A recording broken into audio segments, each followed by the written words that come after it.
Anita petrol ಬಂಕಿನಲ್ಲಿ ಕೆಲಸ ಮಾಡ್ತಿರ್ತಾಳೆ.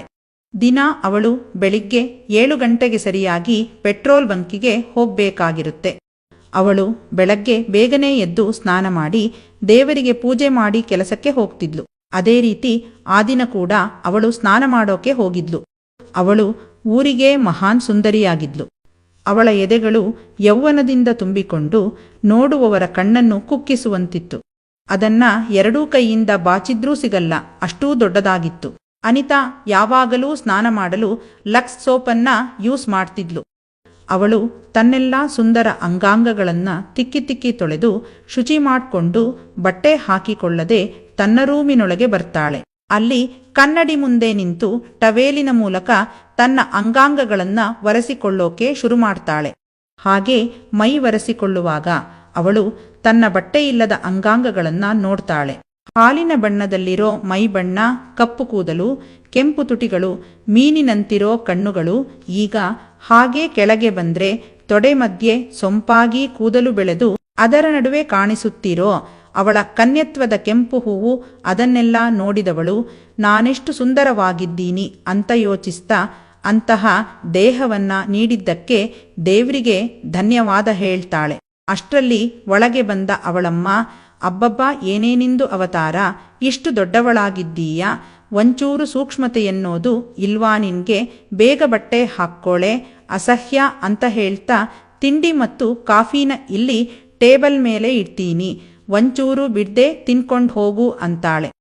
ಅಮ್ಮ, ಯಾಕಮ್ಮ ರೇಗ್ತಿದ್ದೀಯಾ, ನೋಡಿದ್ದು ನೀನೆ ತಾನೆ, ಮನೇಲಿ ಬೇರೆ ಯಾರೂ ಇಲ್ಲ, ನಾನು ಹೀಗಿದ್ರೆ ನಿನ್ಗೇನು ತೊಂದರೆ ಅಂತ ಕೇಳ್ತಾ ಅವಳ ಹತ್ತಿರ ಬರ್ತಾಳೆ. ಅದು ಹಾಗಲ್ಲ ಕಣೆ, ನೀನು ದೊಡ್ಡವಳಾಗಿದ್ರು, ನಿನ್ನ ತೊಡಸಂದಿಯಲ್ಲಿ ರಾಶಿ ರಾಶಿ ಕೂದಲು ಬೆಳೆದಿದ್ರು, ನಿನ್ಗೆ ಮದ್ವೆಯಾಗಿ ಮಕ್ಕಳಾದ್ರೂ ನೀನು ನನಗೆ ಮಗಳೇ ಕಣೆ.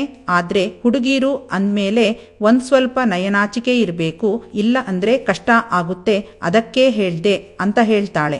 ಅದಿರ್ಲಿ, ನೀನು ಆ ಜಾಗದಲ್ಲಿರೋ ಕೂದಲನ್ನ ತೆಗೆಯಲ್ವಾ, ಒಳ್ಳೆ ಅಮೆಜಾನ್ ಕಾಡಿನ ಥರ ಬೆಳೆದಿದೆ ಅಂತ ನಗ್ತಾ ಹೇಳ್ತಾಳೆ. ಅದನ್ನೆಲ್ಲ ತೆಗಿಬಾರ್ದಮ್ಮ, ನೋಡು ಈ ಕೂದಲು ಇಲ್ಲಿರೋದ್ರಿಂದ ನನ್ನ ದೇಹ ಎಷ್ಟು ಲಕ್ಷಣವಾಗಿ ಕಾಣಿಸ್ತಿದೆ. ನಿಮ್ಮ ಕಾಲದಲ್ಲಿ ನೀವು ಕೂದಲ್ನೆಲ್ಲ ಬೋಳಿಸ್ತಿದ್ರಾ, ಇಲ್ಲ ತಾನೇ ಅಂತ ಕೇಳ್ತಾಳೆ. ಆಗ ಅವಳಮ್ಮ, ಅದು ನಮ್ಮ ಕಾಲ ಕಣೆ, ಈಗಿನ ಕಾಲನೇ ಬೇರೆ, ಹುಡುಗೀರು ಆ ಜಾಗನ ಎಷ್ಟು ಚೆನ್ನಾಗಿ ಇಟ್ಕೋತಾರೆ ಗೊತ್ತಾ, ನೀನು ಮಾತ್ರ ಅಲ್ಲಿ ಅಮೆಜಾನ್ ಕಾಡನ್ನೇ ಬೆಳೆಸ್ಕೊಂಡಿದ್ದೀಯಾ, ಏನ್ ಹುಡ್ಗಿನೋ ಏನೋ ಅಂತ ಹೇಳ್ತಾಳೆ. ಅಷ್ಟರಲ್ಲಿ ಅವಳಿಗೆ ಪೆಟ್ರೋಲ್ ಬಂಕಿಗೆ ಹೋಗೋಕೆ ಟೈಮ್ ಆಗುತ್ತೆ. ಅಮ್ಮ, ನನ್ನ ಕಾಚ ಬಾತ್ರೂಮ್ನಲ್ಲಿದೆ, ಹೋಗಿ ತಗೊಂಡ್ಬಾ ಅಂತ ಅನಿತಾ ರಿಕ್ವೆಸ್ಟ್ ಮಾಡ್ಕೋತಾಳೆ. ಆಗ ಅವಳಮ್ಮ, ಒಂದು ಐಡಿಯಾ ಮಾಡು, ಇದೇ ಅವತಾರದಲ್ಲಿ ಪೆಟ್ರೋಲ್ ಬಂಕಿಗೆ ಹೋಗ್ಬಿಡು ಅಂತ ರೇಗಿಸ್ತಾ ತರ್ತೀನಿ ಇರು ಅಂತ ಬಾತ್ರೂಮಿಗೆ ಹೋಗಿ ಕಾಚಾನ ತಗೊಂಡು ಬರ್ತಾಳೆ. ನಂತರ ಅವಳೇ ಅನಿತಾಳಿಗೆ ಕಾಚಾನ ಹಾಕ್ತಾಳೆ. ಹಾಗೆ ಹಾಕೋವಾಗ ಸೊಂಪಾಗಿ ಬೆಳೆದಿರೋ ಕೂದಲನ್ನ ಸವರ್ತಾಳೆ. ಅದಕ್ಕೆ ಅನಿತಾ ಏನೂ ರೆಸ್ಪಾನ್ಸ್ ಮಾಡಲ್ಲ. ಅವಳಿಗೆ ಆ ಸವರುವಿಕೆ ಹಿತವಾಗಿತ್ತು ಅನ್ನಿಸುತ್ತೆ. ನಂತರ ಬ್ರಾವನ್ನ ಕೂಡ ಅವಳೇ ಹಾಕಿ ಕೂದಲನ್ನ ಬಾಚಿ ಜಡೆ ಹಾಕ್ತಾಳೆ. ಅನಿತಾ ಗಡಿಬಿಡಿಯಲ್ಲಿ ತಿಂಡಿ ತಿಂದು ಕಾಫಿನ ಕುಡಿದು ಸ್ಕೂಟಿ ತಗೊಂಡು ಪೆಟ್ರೋಲ್ ಬಂಕಿಗೆ ಹೊರಡ್ತಾಳೆ. ಅವಳು ಪೆಟ್ರೋಲ್ ಬಂಕಿಗೆ ಬರುವಾಗ 5 ನಿಮಿಷ ಲೇಟ್ ಆಗಿರುತ್ತೆ. ಆಗ ಅವಳ ಗೆಳತಿ ಗೀತಾ, ಯಾಕೆ ಲೇಟ್ ಮಾಡ್ದೆ ಅಂತ ಕೇಳ್ತಾಳೆ.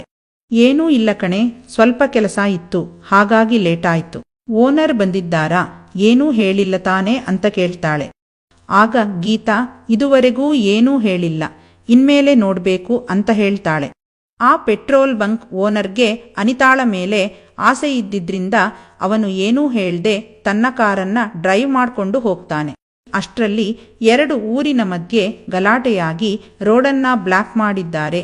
ಯಾವ ಗಾಡಿಯೂ ಕೂಡ ಆಚೆಗೂ ಹೋಗಕ್ಕಾಗಲ್ಲ, ಈಚೆಗೂ ಬರಕ್ಕಾಗಲ್ಲ ಅಂತ ಅವರಿಬ್ಬರಿಗೆ ಗೊತ್ತಾಗುತ್ತೆ. ಗೀತಾ ಸ್ವಲ್ಪ ಹೊತ್ತು ಅಲ್ಲೇ ಇದ್ದು ಯಾವ ಕಸ್ಟಮರ್ ಕೂಡ ಬರ್ದಿರೋದನ್ನ ನೋಡಿ ಅವಳು ಮನೆಗೆ ಹೊರಡ್ತಾಳೆ. ಅವಳನ್ನ ಪಿಕಪ್ ಮಾಡೋಕೆ ಅವಳ ಬಾಯ್ ಫ್ರೆಂಡ್ ಬಂದಿರ್ತಾನೆ. ಅವರಿಬ್ಬರೂ ಕೂಡ ಎಂಜಾಯ್ ಮಾಡೋಕೆ ಎಲ್ಲಿಗೋ ಹೊರಟಿರ್ತಾರೆ. ಈಗ ಆ ಪೆಟ್ರೋಲ್ ಬಂಕಿನಲ್ಲಿ ಅನಿತಾಳನ್ನ ಬಿಟ್ಟು ಬೇರೆ ಯಾರೂ ಇರಲ್ಲ. ಒಬ್ಳೇ ಇರೋದ್ರಿಂದ ಅವಳ ಮನಸ್ಸಲ್ಲಿ ಏನೇನೋ ಆಲೋಚನೆಗಳು ಬರೋಕೆ ಶುರುವಾಗತ್ತೆ. ಮನಸ್ಸು ಅವಳ ಕಂಟ್ರೋಲ್ನಲ್ಲಿ ಇರಲ್ಲ. ಹಾಗಾಗಿ ಅವಳು ಯಾರೂ ಬರಲ್ಲ ಅಂದ್ಕೊಂಡು ಅಲ್ಲೇ ಇರೋ ಟಾಯ್ಲೆಟ್ಗೆ ಹೋಗಿ ವಿಡಿಯೋ ನೋಡೋಕೆ ಶುರು ಮಾಡ್ತಾಳೆ. ಅವಳ ಒಂದು ಕೈ ಮೊಬೈಲನ್ನ ಹಿಡಿದಿದ್ರೆ ಇನ್ನೊಂದು ಕೈ ಉಜ್ಜಾಟದಲ್ಲಿ ತೊಡಗಿತ್ತು. ಅಷ್ಟರಲ್ಲಿ ಒಂದು ಬೈಕ್ ಬಂದ ಸೌಂಡಾಗುತ್ತೆ. ಅವಳು ವಿಡಿಯೋ ಕಟ್ ಮಾಡಿ ಬಟ್ಟೆನ ಸರಿಯಾಗಿ ಹಾಕೊಂಡು ಹೊರಗೆ ಬರ್ತಾಳೆ. ಹೊರಗೆ ಬಂದು ನೋಡಿದ್ರೆ ಒಬ್ಬ ಸುಂದರವಾದ ಯುವಕ ನಿಂತಿರ್ತಾನೆ. ಅವನ ಹೆಸರು ರಜತ್. ಅವಳು ಅವನ ಬಳಿಗೆ ಹೋಗಿ ಎಷ್ಟು ರೂಪಾಯಿ ಪೆಟ್ರೋಲ್ ಅಂತ ಕೇಳ್ತಾಳೆ. ಆಗವನು ಫುಲ್ ಟ್ಯಾಂಕ್ ಮಾಡಿ ಅಂತಾನೆ. ಅವಳು ಟ್ಯಾಂಕಿಗೆ ಪೆಟ್ರೋಲನ್ನ ತುಂಬಿಸುವಾಗ ಅವನು ನಾನಿವತ್ತು ಪೆಟ್ರೋಲ್ ಬಂಕ್ ಕ್ಲೋಸ್ ಇರುತ್ತೆ ಅಂದ್ಕೊಂಡಿದ್ದೆ, ಆದ್ರೆ ನನ್ನ ಪುಣ್ಯಕ್ಕೆ ಓಪನ್ ಇದೆ ಅಂತಾನೆ. ಆಗವಳು ಇನ್ನೂ ಸ್ವಲ್ಪ ಹೊತ್ತಿನಲ್ಲಿ ನಾವು ಕೂಡ ಕ್ಲೋಸ್ ಮಾಡ್ತೀವಿ ಅಂತಾಳೆ ಮತ್ತು 480 ರೂಪಾಯಿ ಆಯ್ತು ಅಂತ ಹೇಳ್ತಾಳೆ. ಆಗವನು ತನ್ನ ಪಾಕೆಟ್ನಿಂದ 500ರ ನೋಟನ್ನ ಕೊಡ್ತಾನೆ. ಹಾಗೆ ಕೊಡುವಾಗ ಅವರಿಬ್ಬರ ಕೈ ಟಚ್ ಆಗುತ್ತೆ. ಇಬ್ಬರೂ ಒಬ್ಬರನ್ನೊಬ್ಬರ ಮುಖಾನ ನೋಡ್ಕೋತಾರೆ. ಆಗವನು ಇಲ್ಲಿ ನಿಮ್ಮನ್ನ ಬಿಟ್ಟು ಬೇರೆ ಯಾರೂ ಇಲ್ವಾ ಅಂತ ಕೇಳ್ತಾನೆ. ನನ್ನ ಫ್ರೆಂಡೊಬ್ಳು ಇದ್ದಿದ್ಲು, ಆದ್ರೆ ಸ್ವಲ್ಪ ಹೊತ್ತಿನ ಮುಂಚೆ ಅವಳು ಕೂಡ ಹೋದ್ಲು. ಹೀಗೆ ಕಸ್ಟಮರ್ ಬರ್ದೇ ಇದ್ರೆ ನಾನು ಕೂಡ ಕ್ಲೋಸ್ ಮಾಡಿ ಹೋಗ್ತೀನಿ ಅಂತಾಳೆ. ಅಷ್ಟು ದೊಡ್ಡ ಪೆಟ್ರೋಲ್ ಬಂಕಿನಲ್ಲಿ ಅವಳೊಬ್ಬಳೇ ಇರೋದು ಅಂತ ಕೇಳಿ ಅವನಿಗೆ ಖುಷಿಯಾಗತ್ತೆ. ನಂತರ ಇಬ್ಬರೂ ಕೂಡ ಏನೇನೋ ಮಾತನಾಡೋಕೆ ಶುರು ಮಾಡ್ತಾರೆ. ಅವರಿಬ್ರೂ ವಯಸ್ಸಿಗೆ ಬಂದವರಾದ್ರಿಂದ ಮಾತುಗಳು ಪೋಲಿಯಾಗಿರುತ್ತೆ. ಹಾಗೆ ಮಾತಿನ ಮಧ್ಯೆ ಅವನು ನೀನು ಎಷ್ಟು ಜನರ ಜೊತೆ ಮಾಡಿಸ್ಕೊಂಡಿದ್ದೀಯಾ ಅಂತ ಕೇಳ್ತಾನೆ. ಆಗ ಅನಿತಾ ತೂ ಹೋಗೋ, ನನ್ಗಿನ್ನೂ ಕೂಡ ಯಾರೂ ಮಾಡಿಲ್ಲ, ನಾನಿನ್ನೂ ಕನ್ಯೆಯಾಗೇ ಇದ್ದೀನಿ ಅಂತ ನಾಚಿಕೆಯಿಂದ ಹೇಳ್ತಾಳೆ. ಅದನ್ನ ಕೇಳಿದ ರಜತ್ತಿಗೆ ತುಂಬಾನೇ ಖುಷಿಯಾಗುತ್ತೆ. ಈಗಿನ ಕಾಲದಲ್ಲಿ ಮಾಡಿಸಿಕೊಳ್ದಿರೋ ಹುಡುಗೀರು ಸಿಗೋದು ಬಹಳ ಕಷ್ಟ. ಹೇಗಾದ್ರೂ ಮಾಡಿ ಇವಳಿಗೆ ಮಾಡ್ಬೇಕಂತ ಒಳ್ಗೊಳ್ಗೆ ಅಂದ್ಕೋತಾನೆ. ಅಷ್ಟರಲ್ಲಿ ಅನಿತಾ ಅದ್ಸರಿ ನೀನು ಎಷ್ಟು ಜನರಿಗೆ ಮಾಡಿದೀಯಾ ಅಂತ ಕೇಳ್ತಾಳೆ. ಆಗವನು ಒಬ್ಬ ಆಂಟಿಗೆ ಮಾಡಿದ್ದೆ, ಆದ್ರೆ ನಿನ್ನಂತ ಹುಡ್ಗಿಗೆ ಯಾವತ್ತೂ ಮಾಡಿಲ್ಲ ಅಂತಾನೆ. ಮತ್ತೆ ನೀ ನನ್ಗೆ ಮಾಡೋಕೆ ಚಾನ್ಸ್ ಕೊಡ್ತೀಯಾ ಅಂತ ಕೇಳ್ತಾನೆ. ಅವಳ ಆಸೆಗಳು ಕೂಡ ಕಟ್ಟೆಯೊಡೆದು ಮಾಡಿಸಿಕೊಳ್ಬೇಕೆಂಬ ಆಸೆ ಜೋರಾಗ್ತಿದ್ದಿದ್ರಿಂದ ಸರಿ ಅಂತ ಹೇಳ್ತಾಳೆ. ಆಗ ರಜತ್ ನನ್ನ ತಮ್ಮನನ್ನ ನೋಡ್ತೀಯ ಅಂತ ಕೇಳ್ತಾನೆ. ಅದಕ್ಕವಳು ಇಲ್ಲಿ ಬೇಡ, ನಾವಿಬ್ರೂ ಟಾಯ್ಲೆಟ್ಗೆ ಹೋಗೋಣ, ಅಲ್ಲಿ ನಿನ್ನ ತಮ್ಮನನ್ನ ತೋರಿಸು ಅಂತ ಹೇಳ್ತಾಳೆ. ಆಗ ರಜತ್ಗೆ ಅನ್ನಿಸುತ್ತೆ ಹಕ್ಕಿ ಹಳ್ಳಕ್ ಬಿತ್ತು ಅಂತ. ಅವನು ಅವಳ ಹಿಂದೆಯೇ ಹೋಗ್ತಾನೆ. ಟಾಯ್ಲೆಟ್ಗೆ ಹೋದ್ಕೂಡ್ಲೆ ಇಬ್ರೂ ಬಾಗಿಲು ಹಾಕೋತಾರೆ. ಆಗ ಅನಿತಾ ನಿನ್ನ ತಮ್ಮ ಹೇಗಿದ್ದಾನೆ ನೋಡೋಣ ತೋರ್ಸು ಅಂತ ಅವನ ಹತ್ತಿರ ಹೋಗಿ ಪ್ಯಾಂಟ್ ಮುಂದೆ ಮಾಡಿ ನೋಡ್ತಾಳೆ. ಅಬ್ಬಬ್ಬಾ ಚೆನ್ನಾಗಿದ್ದಾನೆ ಕಣೋ ನಿನ್ನ ತಮ್ಮ, ಅವನನ್ನ ನನ್ಮೇಲೆ ಯೂಸ್ ಮಾಡು ಬಾ ಅಂತಾಳೆ. ಅಷ್ಟು ಹೇಳಿದ್ದೇ ತಡ ಇಬ್ಬರ ಬಟ್ಟೆಗಳು ಕೂಡ ಕಳಚಿ ಬೀಳುತ್ತೆ. ಇಬ್ಬರೂ ಒಬ್ಬರನ್ನೊಬ್ಬರನ್ನ ಮುದ್ದಾಡಿಕೊಂಡು ನಿಂತ್ಕೊಂಡೇ ಆಟವಾಡೋಕೆ ಶುರು ಮಾಡ್ತಾರೆ. ಅವಳ ಅಮೆಜಾನ್ ಕಾಡಿನಲ್ಲಿರೋ ಬಾವಿಯನ್ನ ಹುಡ್ಕೋಕೆ ಅವನು ಹರಸಾಹಸಾನೇ ಮಾಡ್ತಾನೆ. ಇಬ್ಬರಿಗೂ ಕೂಡ ಹೊಸ ಅನುಭವವಾದ್ರಿಂದ ಅವರ ದೇಹವೆಲ್ಲ ಗಡಗಡ ನಡಕ್ತಿರುತ್ತೆ. ಅದೆಂತೆಂಥ ಭಂಗಿಯಲ್ಲಿ ಹೊರಳಾಡಿದ್ರೋ ಅವರಿಗೇ ಗೊತ್ತು. ಅಂತೂ ಇಂತೂ ಎಲ್ಲ ಆಟ ಮುಗಿಯುತ್ತೆ. ಆ ಆಟದಲ್ಲಿ ಮೈಮರೆತ ರಜತ್ ಎಲ್ಲವನ್ನ ಅವಳೊಳಗೆ ಬಿಡ್ತಾನೆ. ನಂತರ ಅವರಿಬ್ಬರೂ ಬಟ್ಟೆ ಸರಿ ಮಾಡಿಕೊಂಡು ಹೊರಗಡೆ ಬರ್ತಾರೆ. ರಜತ್ ಹೊರಡುವಾಗ ಅನಿತಾಳ ನಂಬರನ್ನ ಕೇಳಿ ಪಡ್ಕೊಂಡು ಹೋಗ್ತಾನೆ. ಇತ್ತ ಮನೆಗೆ ಬಂದ ಅನಿತಾ ಪೆಟ್ರೋಲ್ ಬಂಕಿನಲ್ಲಿ ನಡೆದದ್ದನ್ನ ನೆನೆಸ್ಕೊಂಡು ನಾಚುತ್ತಾ ಇರ್ತಾಳೆ. ಜೊತೆಗೆ ಎಲ್ಲಿ ಮಗು ಆಗುತ್ತೋ ಅನ್ನೋ ಭಯ ಕೂಡ ಅವಳಲ್ಲಿರುತ್ತೆ. ಹಾಗಾಗಿ ಅವಳು ಅಲ್ಲಿ ನಡೆದಿದ್ದನ್ನೆಲ್ಲ ತನ್ನ ಅಮ್ಮಳಿಗೆ ಹೇಳ್ತಾಳೆ. ಆಗ ಅವಳಮ್ಮ ಪಪ್ಳೆಕಾಯಿಯನ್ನ ತಂದ್ಕೊಟ್ಟು ಇನ್ನು 2 ವಾರ ಇದನ್ನ ಬಿಡ್ದೇ ತಿನ್ನು, ಅವಾಗ ನಿನ್ನೊಳ್ಗಿರೋ ಎಲ್ಲಾನೂ ಕರಗೋಗುತ್ತೆ ಅಂತಾಳೆ.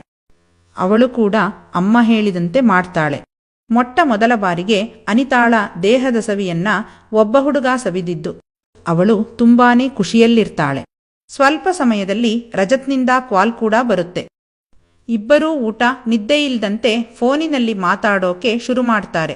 ಅದರ್ಮೇಲೂ ಕೂಡ ಅವಳು ಅವನ ಜೊತೆ ತುಂಬಾ ಸಲ ಮಾಡಿಸ್ಕೋತಾಳೆ. ಒಂದಿನ ಅನಿತಾ ರಾತ್ರಿ ಹೊತ್ತು ಗಾಡಿಯಲ್ಲಿ ಬರ್ತಿರೋವಾಗ ಅವಳ ಗಾಡಿ ಕೈ ಕೊಡುತ್ತೆ. ಎಷ್ಟು ಸ್ಟಾರ್ಟ್ ಮಾಡಿದ್ರೂ ಸ್ಟಾರ್ಟೇ ಆಗಲ್ಲ. ಕತ್ತಲೆ ಬೇರೆ ಆಗಿರೋದ್ರಿಂದ ಅವಳಿಗೆ ತುಂಬಾ ಭಯ ಆಗ್ತಿರುತ್ತೆ. ಹಾಗಾಗಿ ಅವಳು ರಜತ್ಗೆ ಕಾಲ್ ಮಾಡ್ತಾಳೆ. ಎಷ್ಟು ಸರಿ ಕಾಲ್ ಮಾಡಿದ್ರೂ ಅವನು ಕಾಲ್ ರಿಸೀವ್ ಮಾಡೋದೇ ಇಲ್ಲ. ಅವಳು ಅವನಿಗೆ ಕಾಲ್ ಮಾಡಿ ಮಾಡಿ ಸುಸ್ತಾಗಿ ಸುಮ್ನಾಗ್ತಾಳೆ. ಅವಳಿಗೆ ಮುಂದಕ್ಕೆ ಏನ್ಮಾಡೋದು ಅಂತಾನೆ ಗೊತ್ತಾಗ್ತಿರ್ಲಿಲ್ಲ. ಸ್ವಲ್ಪ ಸಮಯ ಬಿಟ್ಟು ಅವನೇ ಕಾಲ್ ಮಾಡ್ತಾನೆ. ಆಗವಳು ಅವನಿಗೆ ಸರಿಯಾಗಿ ಬೈತಾಳೆ. ನೀನು ಇಷ್ಟೊತ್ತು ಏನ್ ಮಾಡ್ತಿದ್ದೆ? ನಾನಿನ್ಗೆ ಎಷ್ಟು ಕಾಲ್ ಮಾಡಿದ್ರೂ ರಿಸೀವ್ ಮಾಡ್ಲೇ ಇಲ್ಲ ನೀನು.